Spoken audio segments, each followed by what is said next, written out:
WDLC Country and Community on this Wednesday, on this Thanksgiving Eve. Yeah, it's nice to be able to talk to our students in the Port Jervis City School District for our Port Pride 5.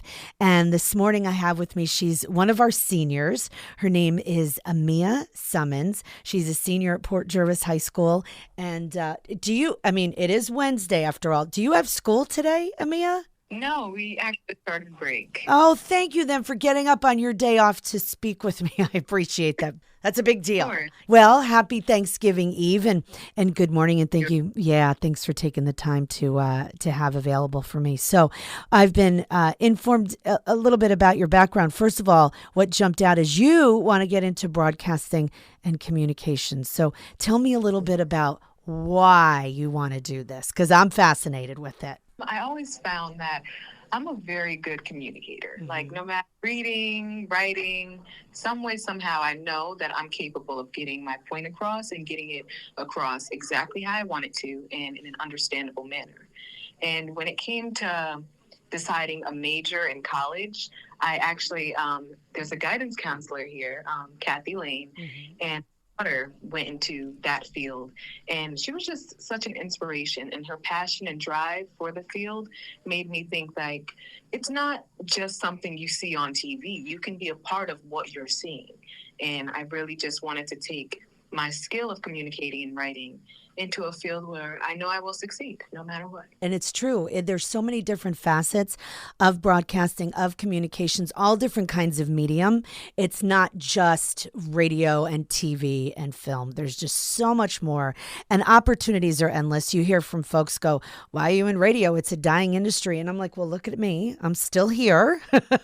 I'm very lucky to be able to do this. But there were opportunities that I had leading up to today, and taking what we do in communications and helping out communities, helping out industries, whatever you can just immerse yourself in so much. So I feel that from you. So what are we doing for school? What does this look like after you graduate? I want to attend Syracuse University, Public Relations and Broadcast and Digital Journalism. All right, we put it out there. That's it. But I did early decision, so I'm really tied down to them, yeah. Okay. Oh, what is the day in the life of a Port Jervis High School senior, Amia? So definitely a lot of work.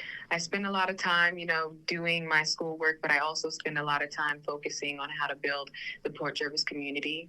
Right now, a lot of myself and the things I do is involved around literature and spreading the word. Last year, I got involved with starting a book club. That's the Readers and Company book club that we have here. I also started a quick little journalism club. It was definitely harder to get people involved. Not everyone wants to read newspapers and write and try to relate to things. But that one definitely was pretty successful on the idea of getting new perspectives, Recently, I did start my own little radio interview committee, and that's been pretty successful. We interviewed 2 people, Mr. Spears, who's the varsity coach for the varsity bowling team, and a young artist, Soraya LeBron. Those are really great interviews about getting other people noticed for the things that are happening and what they're doing and their ability to do things and how successful they are. And just to get them recognized also has been a very big thing. I also, do have to balance workout, having a side of just focusing on school. But a lot of the community in the Port Jervis High School is very thick. You're going to have your backbone wherever you go and whatever you choose to do throughout the day, and you're going to be able to get things done. And honestly, that's something really major for me. And I find that I'm just at things and going after things, and like this interview, and I'm just sticking to it, and I always have a support system to help me through it. So really excited for you. I forget what it's like. My girls are older, I'm older, so I don't remember a lot what happened in high school, but it looks like you're taking up a lot of opportunities that are giving to you, Amia. So that's awesome. I'm proud of you, just meeting you.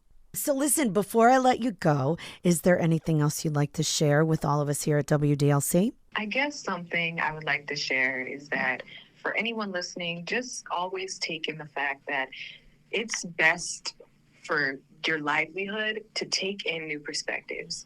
Don't be afraid to listen to that one chatty person, or don't be afraid to reach out to that really silent person. Because no matter what, once you enhance your perspective and you understand the people around you, you start to understand the world and yourself better. And I do have a little club focused around that, which would be poetry as a percentage. And a lot of that is just sharing poetry with the people of Port Jervis. And I hope one day that can be broadened, but I also want to just transcend your perspective daily. Appreciate you taking the time, Amia, for your holiday, just to stop by and talk about what you're doing. And, you know, the Port Pride 5 brand is not just an overall, it's about the pride that we have in ourselves and what we can do for ourselves and others. And right there, you shared. And thank you again, and have a blessed and happy holiday to you and your family, and stay in touch, okay? Of course. Thank you so much. All right. And there she goes, Amia Summons. She's one of our amazing seniors, Port Jervis High School. Right here with Port Pride 5, back with more on WDLC Country.